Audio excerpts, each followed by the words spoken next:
Right here I have my 7th gen Toyota Celica. For the past couple months I've been driving this car in the winter as my winter daily, and that's why it looks absolutely filthy. But in this video we're gonna change that because I'm gonna give it a wash. But first I want to talk about what it was like to actually drive this thing during the winter time, and in general what it's like to drive such a sporty car during all the snow and fun times on the roads during the winter time.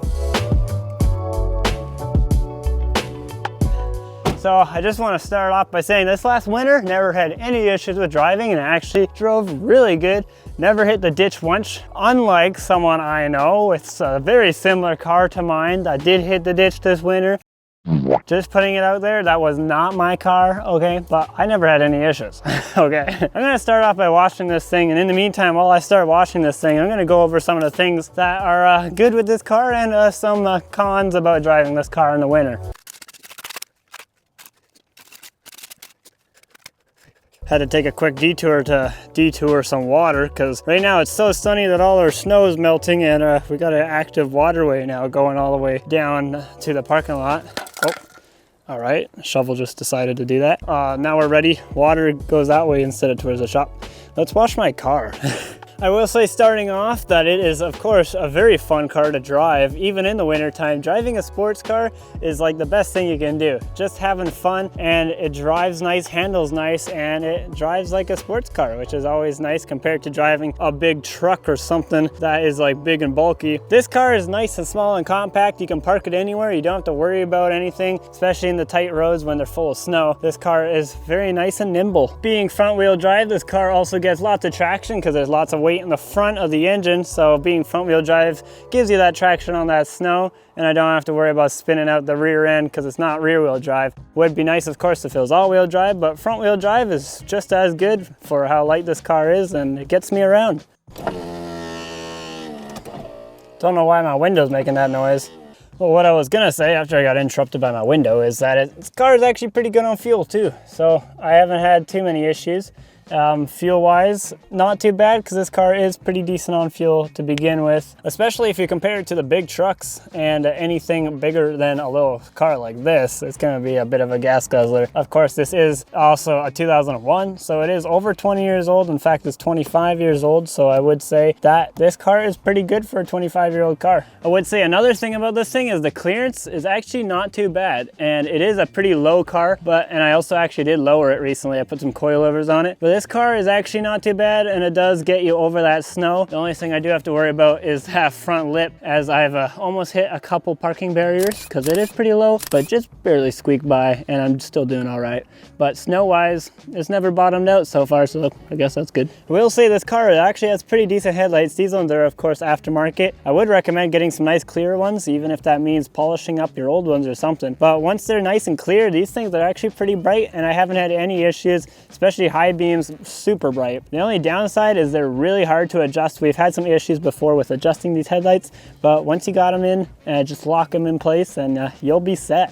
I do want to point out one thing about these cars is you do need to wash them regularly because there's a big shelf in there, and it basically is just flat and it gets full of mud. You start to get a bit of rust bubbling. Like my car is just starting to get, the flange is all swollen, and there's actually a bit of a rust hole there. And that was already there, but now it's starting to spread, which is not very good. Might have to do a bit of a rust repair on there soon. So comment down below if you want to see me repair this. Maybe me and my dad can do a quick little rust repair.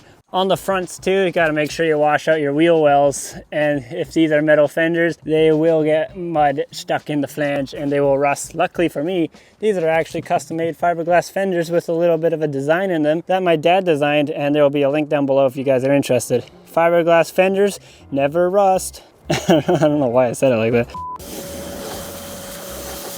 I don't really know why I'm washing it now because it's still very muddy outside, and it's just going to get muddy again. But at least it looks shiny. And I do gotta say, these OEM rims are actually shining up pretty good.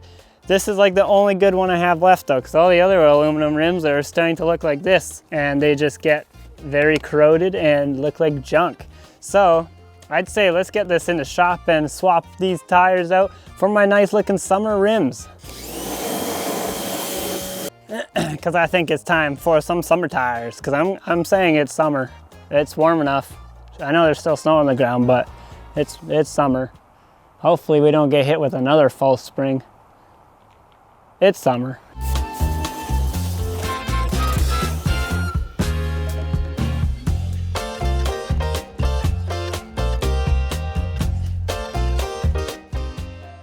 I do want to mention the fact that I forgot to bring the impact home, so we're gonna have to do the old-fashioned way. Crack them all loose first, and then we'll undo them by hand, I guess.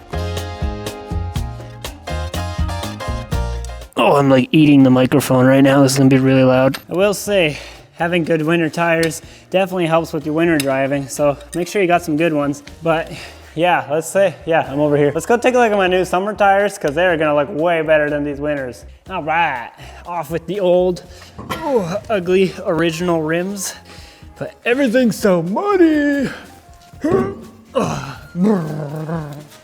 Whoa, hold on. All right. Right here, we got my beautiful new summer tires. Well, they're not really new, they are used, but rims are way bigger. These are 18s, I think. Yep, they're 18s. They look kind of nice. A couple scuffs on it. These are used rims, but the tires are gonna be nice, and they're gonna look nice on my car, so let's put them on. Stop yapping, let's get them on.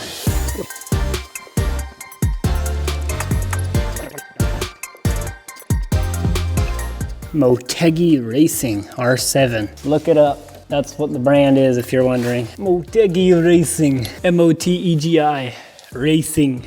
And then R7 like the motorbike. Bam. Oh man, that tire is a little bit flat. And that's not very good, because we don't actually have compressed air. Why are you flat? All right. Tires are done, so now it's time to get to a gas station to put some air in this tire, because it is looking very sad. A few moments later. All right, it's story time. I just spent half an hour going uptown. I had to actually put my other tire back on to cut other winter tire, ow. And I actually had to put my other winter tire back on because my summer tire was totally flat. And we don't have air here at the shop right now because the compressor is missing because our compressor at our other shop exploded. Take a look inside. I think we got an issue. So I had to bring this to a gas station. So now this thing is pumped up, so now I can finally swap it out on the other tire. At the same time, I had to find some change to use the tire pump machine at the gas station. So I stole some of my dad's change from his bedroom. And then there was a homeless man at the tire pump. So I gave him $5 of my dad's change. My dad technically gave the homeless man some change, so that's all good. We're helping him out, you know? So we got my tire finally here, so I have to swap it back out with my other winter tire. And at the same time, I went to McDonald's, of course, because I am so hungry. Absolutely destroyed that junior chicken.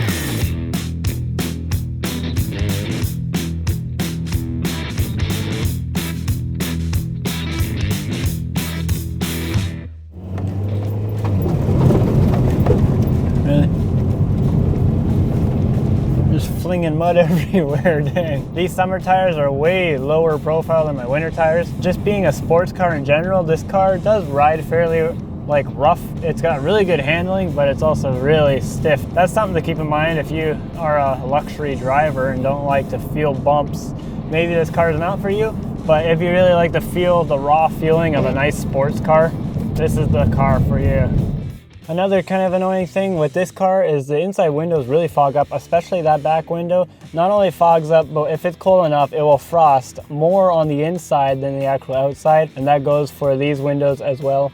Those windows and the front windows. So it's always nice to have something to clear your window off, even a cloth. Sometimes you even have to scrape it with a credit card or something because it will get frosty on the inside. So that's just something to keep in mind as well. Here we are down by the river. I got my cousin Seth here. He's got a car basically the exact same as mine, but a little bit fancier, right? He's got a little, yeah. You've driven this car throughout the winter just like I have. Generally, what was your experience this past winter? Overall, it was like totally fine. I think because I've done it past winters also, I was a lot more used to it. Right. This time, I think it helps that it's front wheel drive too. Oh yeah, I've definitely noticed, especially on these cars, I've noticed they're really light in the rear end. Like I'll have a lot of traction in the front, but the back end sometimes kicks out. Yeah. I've had it, I think 2 years ago where I actually had to counter steer because I started drifting a corner.